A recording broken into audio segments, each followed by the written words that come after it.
All right. Well, good morning, everybody, and welcome. I'm Neil Chase, the CEO here at CalMatters, along with our editor-in-chief, Kristen Go. And we are here today to talk about journalism. This is a conversation presented by the California State Library, made possible by the library's support of our work, creating resources that turn our work into materials that can be used in libraries and other settings, where people come to find out about what's going on. And there's no probably better example of something that people come to find out, that come to the library to learn about, than what's going on in the news. Um, Robin has dropped into the chat there the link to our For Learning site. All the materials related to this are on that CalMatters for Learning site, including a program that you can pick up with English and Spanish curriculum about how the news media works and what has changed. We're going to talk a little bit about the news media and using news in California, and giving an example of a couple of tools that we have. But I thought I might start, Kristen, first with you came here from a large national newspaper, USA Today, and San Francisco Chronicle before that. I mean, you and I have both worked in what you might call old-fashioned newsrooms, or seen the change in how the news works. I wonder if you just might reflect a little bit on the differences in the news business between now and when you started. It's funny because when I do share the story of what the newsroom was like when I first started, the younger folks in the newsroom just are aghast, because when I started as a reporter, there was no internet. We had to share a computer terminal and write our stories there. I remember also, in college, one of the exercises that we had was dictating a story over a phone. And now, everybody has this, and you can see my kid on there. Everybody's got their cell phone, and seeing things as they're unfolding has really dramatically changed how we report. Also, being able to see things as they have been captured has also really changed perception. And when I say that, I really think about the press release that was put out after George Floyd died in police custody. That press release versus what people saw in the video are two very different things. And if you think about if that story had been reported in 2000 or in the 90s, or even before, it would have been based off of that press release. And I think the unfolding of events because of the video has really changed how we think about news. I think it's also exposed to a certain degree where bias comes in, and where perspective comes in, and thinking about how do you tell a story in a more comprehensive way. We are a nonprofit, nonpartisan newsroom. So how do we do that in this day and age when when trust in the news and in government as well is at a historic low? And not only that, but the number of local news outlets are declining. Right now, the current trajectory from Northwestern, which tracks local news organizations, by the end of next year, the country will have lost a third of its newspapers since 2005. Newspapers aren't the only way to get news, but the decline of readers has dropped significantly since I started in the industry. And folks still do get news from broadcast, but I think broadcast has also, there's been a proliferation in terms of the number of broadcasts that folks can watch. And I would say not all of them are as nonpartisan as we try to be. And I don't know that, and I think that, some of them take pride in that too. And I think that has led to some of the polarization that you see. Yeah, it's fascinating how much information is out there now, right? To sort through, as opposed to the very small number of sources we had, and frankly, sources in the past that didn't cover large parts of the country, large parts of any individual community. In this day and age, there's so much misinformation out there that it's certainly hard for people to tell what's legitimate, and you have to understand the source you're getting it from, right? Absolutely. One of the things that I do love is that, at least the schools that my children are in, they talk about, looking at sourcing. When you're going on a website, what does that look, who are you going to for information? That was not necessarily something that was taught when we were younger. It was like, you go to the encyclopedia. The encyclopedia was not as updated as some of the sources that we have now, but there were a lot fewer sources. And so being able to understand where to look for good sources of information is incredibly important for, I think, for our own news consumption and literacy. Yeah, now that we're teaching media literacy a little bit more in schools, it's going to be on some of the folks who are in schools to communicate with their family and their groups at home, about understanding the stuff as well, because there's just so much in some communities, so much disinformation out there, and so many communities now across California where the number of journalists working to cover the community is just tiny, um, compared to the number of people, right? Your hometown of Stockton, right? The major newspaper there has 3 reporters for a town that has more people in it than St. Louis or Orlando or Pittsburgh. There's a 2-person news startup there, but there's not a lot of journalism in town, and there are some social media sites that spread disinformation very effectively. So asking people to be much more thoughtful about what they're reading, where they're getting their information is important. And certainly for library staff, for school staff, right, to help people understand what these sources are, and how to sort of evaluate them. One of the things that we've tried to do at CalMatters specifically, and in journalism in general, is bring people closer to their own communities and the representatives they have in government. And we thought we'd show you one tool today that CalMatters built recently that is, I think, particularly useful for someone who is trying to learn more about their community. It's a tool called Digital Democracy, and it's something that is it's available on our website, digitaldemocracy.calmatters.org, and I'm going to pull it up on my screen and then share it with you. This is a tool that here we go, that lets you go through all the information we have about the members of the legislature. And it's important to keep in mind that the California state legislature, with 120 people in Sacramento, is people who are sent there by Californians, right? Everybody in California who's eligible to vote has a chance to pick who goes. You send somebody to Sacramento to represent you. They are your employee. You hired them. You signed them up to be your representative in Sacramento, and it's their job to represent you. And a lot of folks don't pay a great deal of attention to what happens in Sacramento or what this legislature does, yet so much of what happens in our lives, education funding, environment funding, healthcare, all comes out of this legislature. This is a database that collects all the information we could find about every state legislator. And one of the ways you can start is by typing in an address. You can type in a city or a state or a street, and I'm going to just type in Stockton since we were talking about it. And it's going to tell me who the legislators are, and I'm going to select Senator Eggman. And once I pick her, one of the fun things we did that drove the photo editors crazy was to put a photograph from every district up the top of the page. But this is Senator Eggman's page, and it's got how long she's been in office, how to contact her office and get in touch with her, how to get to her website, her social media, stories that she's been in, a biography. We think of legislators as politicians, but every legislator has a story. And knowing the story behind your legislator, what they did before they got to the legislature, what their background is, what their expertise is, can be very valuable. Her family has beehives in Turlock. She's got a very diverse experience background before getting to the legislature. You can see where they rank in ideology compared to other members of the legislature, how many bills they've created and which ones have passed or not, how they rank in raising money.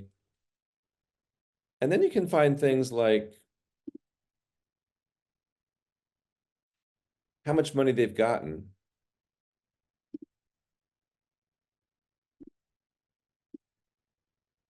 So this is all the donations that she has received, and you can see where the money comes from.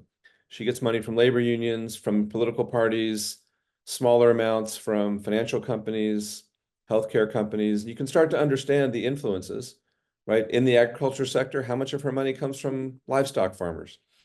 It is a chance to really dig in and understand the money behind these decisions that these politicians make. You can see the gifts they've gotten. They have to report every gift they get in every session of the legislature, the travel they get, the trips they're allowed to take and paid for, the grants they've arranged, which bills they've introduced. You can see all the bills she's introduced here. You can call up a specific bill, see where it stands, learn about it, see what's been changed, how it's been amended, watch the hearings.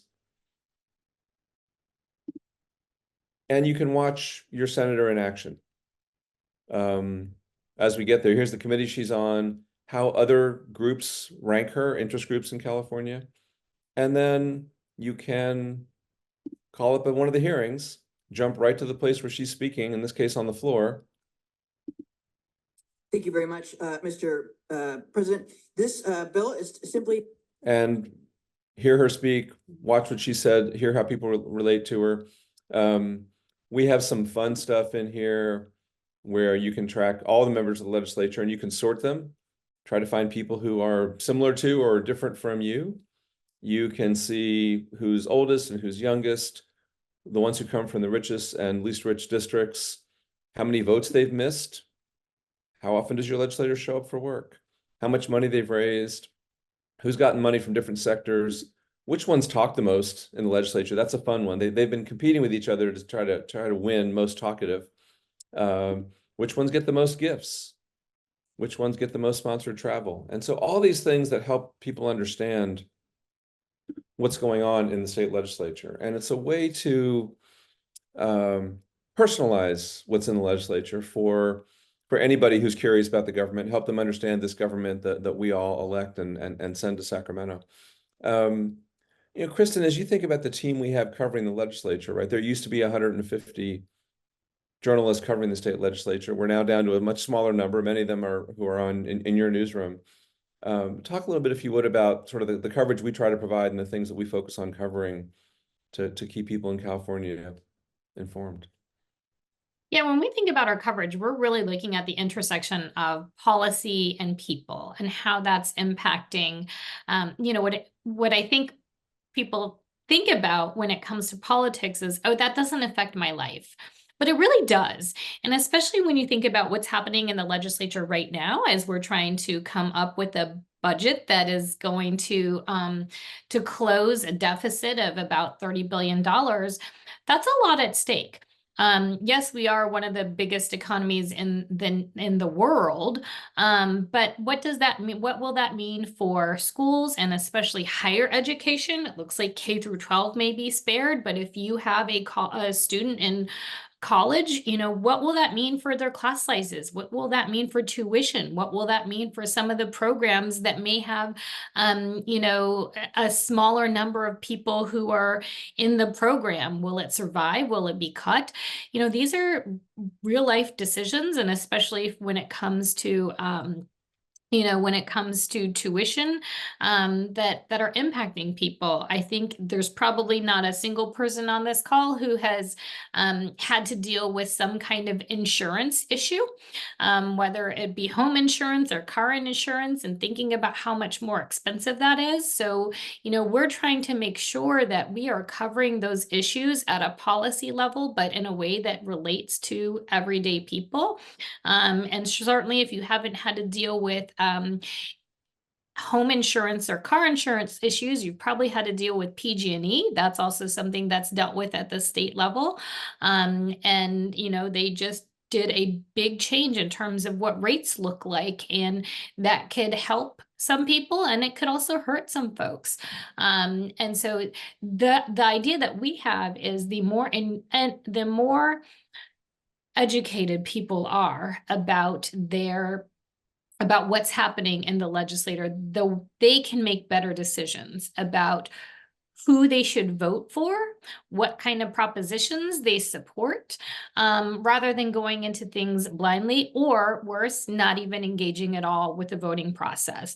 A lot of our stories, what we try to do is we try to make sure that if we are talking about a legislator's policy, we put in their information about who they are and how to contact them. One of the great things that we've found is that people who do engage with our stories, we've done, a statewide survey, and a lot of the people who have interacted with our stories say that they will take some kind of action afterward, whether that is calling a legislator or showing up at a hearing, that they participate in the civic dialogue regarding the issue that they care about. And our core coverage areas really are politics, environment, education, health, social services, did I say environment already? Higher education, all of the things, when you think about the important things in your life, those are the areas that we cover. We're not going to cover the Warriors or wherever you are in California if you're Lakers. We don't cover those things, but really thinking about the policy issues and some of the bread and butter things that you're looking at, we cover those, as well as who's responsible for that as well. And how can they make change? One of the other great things about digital democracy is, you can look and see, is your representative actually representing you with the votes that they are taking? Or one of the things we're also finding is, especially in a one-party state, that the legislators abstain from voting and therefore kill bills rather than be on the record as saying, no, I oppose something. And that's something that we have actually tracked pretty extensively through digital democracy, because it does put in one place a very easy way for you to track their voting record, what they said versus how they voted. Those were not things that you could easily access prior to digital democracy. And now you can, and they're noticing, right? We're seeing the behavior of legislators start to change in reaction to that, which is great. And I think about the role of people who are in libraries, in schools, and other places where they're interacting with folks who are consuming the news to sort of understand, where are the news sources that are useful? Where do people get news in your community? If you talk to people about this, you find out that certainly some people get news from, they'll tell you they get news from Facebook, or they get news from Twitter or TikTok. And of course, those are often news stories that come from some other source that are passed along those ways through the social media channels. But that's where people are. And so as journalists, we're trying, not just CalMatters, but all the journalists in the state, we're trying to put stuff in the places where people are. There are an incredible number of newer startups in California serving various areas. Fresno Land in Fresno, Shasta Scout up in Redding, all over the state, Voice of San Diego, new and old ones that are providing local news, often nonprofit, on behalf of the community. And really want to encourage people to check out those sources and get to know them and get their daily newsletters and rely on them, because they answer your questions about things you might have questions about, but they also tell you about things that are going on that you don't necessarily know about. At calmatters.org/forlearning, the link we shared earlier where the learning package is for this month, there's a lot of information in there about what's happening to the news media, the trends, the fact that fewer people are getting their news from a newspaper or TV station, more people are getting it from other places. I think we, as facilitators of information, whether you're in a newsroom or in a library or in a school, we need to be aware of that, and we need to be thinking about how to help people understand where that news is coming from and how to interpret it, and how to stay close to it. We welcome your questions. If anybody has a question, feel free to drop it into the chat. As we think about the different ways people are consuming news now, and Kristen, you've made some changes in the way we think about delivering the news in terms of story length and how we put things out there. How do you think about changing the way we deliver news to react to the different ways people are accessing it now? Yeah, people are getting news all different kinds of ways. I see the question about the Washington Post. I think We'll that's talk a great about that in a one. minute. That's a good one. Yeah, we'll get there in just a moment. But one of the things that we've tried to do is, we want to be respectful of people's times. And I mentioned earlier that the number of people who are reading news, whether it be through a traditional newspaper or digitally, has decreased. And I think you see that decrease has coincided with at the same time that trust in government has been at an all-time low. My guess is they are very much intertwined. And so when we're thinking about the stories that we're covering, it is thinking about telling it in different lanes. We are thinking about how are people finding us. We need people of all ages to be able to be engaged and educated with what's happening in their community. So we have also started a 5-day-a-week, 2-minute broadcast that appears on PBS Southern California, and we're looking to take that across the state as well. And also thinking about how do we use that broadcast to cut it, to slice and dice on the different platforms. TikTok is another favorite way for younger folks to get news. We haven't dabbled there yet, but we certainly are on Instagram and are looking at that as well. But we're trying to make sure that we are in as many places as people are consuming news. Now we're going to pivot to some of the questions here. We've got several of them, so that's great. We just purchased a subscription to the Washington Post, and now I'm concerned about what I hear is happening to that news source. Yeah, fascinating, right? Journalists try not to be in the news, but a lot of the news these days is about what's happening to the news organizations. The Washington Post is a newspaper I grew up with, growing up in DC. It's important to separate what's happening to the company and the leadership from the journalists who are working there day to day, right? You'll find in any news organization great stories every day, kind of regardless of what's happening up at the top.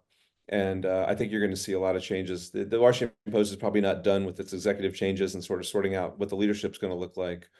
But you will find the same people working there who were there a week ago and a year ago doing some incredible work. And the stories, if you start to think they're covering different things or the stories have really changed, that's one thing. But I don't think the turmoil in the executive suite right there is going to change anything that the reporters are doing anywhere short term. It's still a tremendously valuable news source. This question about our work in social media, and we've had success in social media in the case in some stories we put out that if success is letting more people know about a story and getting people engaged with it, absolutely.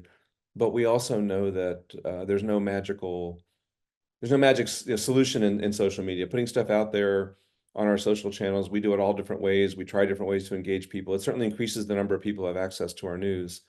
And there's some people who rely on social media feeds to get our news. They see our stories when we put them in our social media channels.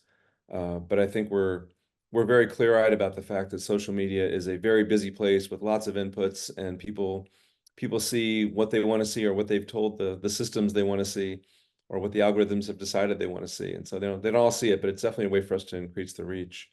I appreciate the point about not having credentialed librarians in the schools, classroom teachers being overwhelmed, not being able to handle so many things. And I've heard people say, well, great, there's a media literacy requirement now for schools. We're already working to get everything into the curriculum in the little limited time we have. What would you suggest we drop to cram this in? It's hard. It's always been difficult to teach. It's harder to run a school now than ever, I think. It's an interesting question. How would we help advocate for credentialed librarians in schools? We, as a nonpartisan news organization, we tend not toward advocacy, but toward information, right? So writing about that is certainly something we could do. I would also encourage people who care about this issue. We have a California Voices section where you can share your own opinions. And folks like you who have the background know a little bit about the challenges and can help explain what's going on. If you'd like to share a California Voices piece with us that you've written, we'd love to share that with the California Voices editors and probably get it published. That's the best people to advocate for this are the people on the front lines who are in classrooms, in libraries, and kind of really know what's going on and can tell the story. I love this question about young professionals pursuing careers in journalism.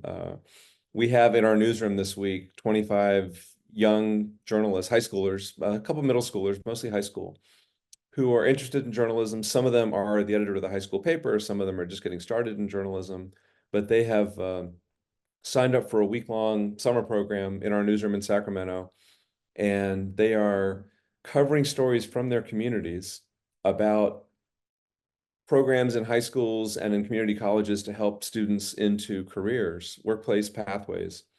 And they did a lot of research ahead of time. They've been doing the journalism on these stories before the workshop. Now they're in the workshop this week. I met with them yesterday. They're fascinating students, all different backgrounds, all different parts of the state, urban, rural, north, south, and really different takes on what's going on in their communities. It's fascinating to see the world through the eyes of these folks. I have been overwhelmed. I know, Kristen, you work with a lot of young journalists. I've been overwhelmed with the large number of people who care about journalism and want to do it these days. Even if there are fewer positions available, there's still plenty of jobs and some really smart people who want to get into this business. And I know you were once described to me, Kristen, as the mentor to more young journalists than anybody else around. So I think you probably know that better than anybody.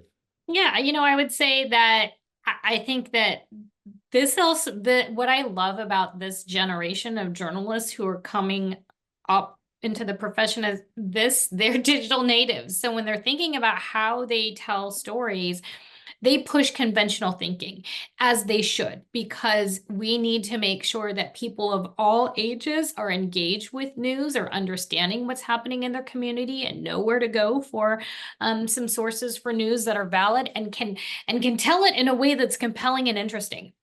And so, yes, there are definitely some challenges. I will say that, for somebody who wants to come right out of college and be an investigative journalist, that's going to be a hard path, because there are very few jobs for that. And not only that, while you may have had one great project when you were in college, what is required of you is far more consistency than one capstone project.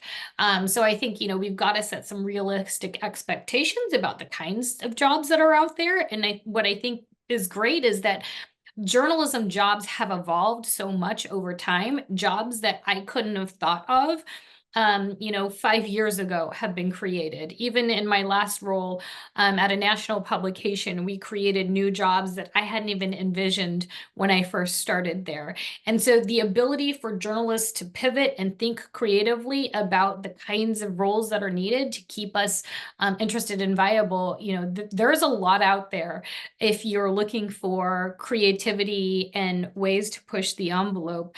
And so I feel great about, the creativity that the younger or the newest generation of journalists are bringing, the idea of the experiences and letting people tell their own experiences versus some of the narratives that I saw coming through. It's far more equitable than what it was when I started, and we're better off for it.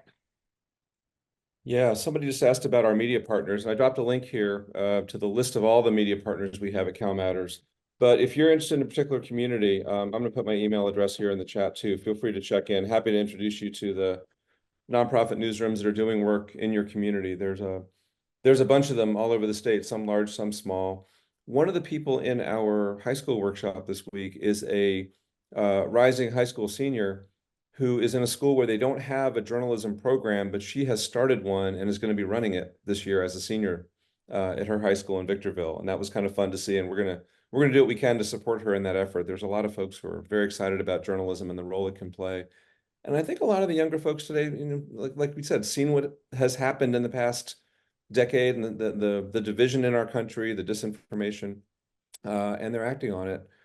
There is a great book out called Attack from Within about disinformation in the media, put out by Barbara McQuaid, who was a speaker at our festival, a festival of ideas in Sacramento 2 weeks ago.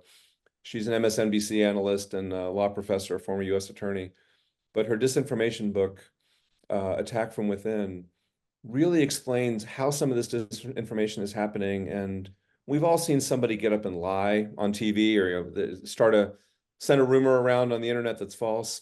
But there are organizations out there doing really thoughtfully crafted disinformation efforts that are, as you might expect, very well organized and far more organized than the effort to explain stuff clearly to people.